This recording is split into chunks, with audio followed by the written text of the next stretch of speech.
আন্তর্জাতিক মঞ্চে এক বোমা ফাটানোর মতো ঘোষণা দিল ইরান। পরমাণু নিয়ে জানালো তাদের পরবর্তী কর্মসূচি। তেহরানের এই বড় ঘোষণা ঘিরে মাথা চাড়া দিয়ে উঠেছে যুক্তরাষ্ট্রের, বাড়ছে উদ্বেগ আর উত্তেজনা।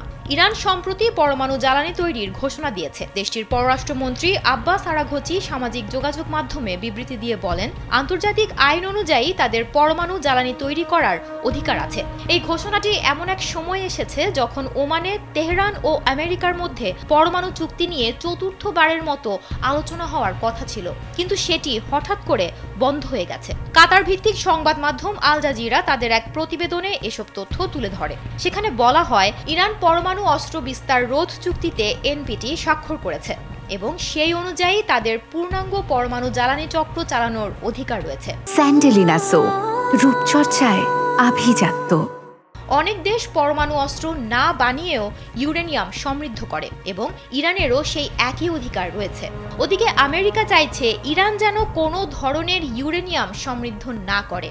এর জবাবে আরাঘচি বলেন, বেশি বেশি দাবি আর উত্তেজনাপূর্ণ কথা বললে আলোচনার সফল হওয়ার সম্ভাবনা কমে যায়। এর আগে আমেরিকার পররাষ্ট্রমন্ত্রী মার্কো রুবিও বলেছিলেন, যারা ইউরেনিয়াম সমৃদ্ধ করে তারাই পরমাণু অস্ত্রের মালিক হয়। তবে জার্মানি, জাপান ও ব্রাজিলের মতো দেশ ইউরেনিয়াম সমৃদ্ধ করা সত্ত্বেও তাদের কোনো পরমাণু অস্ত্র নেই।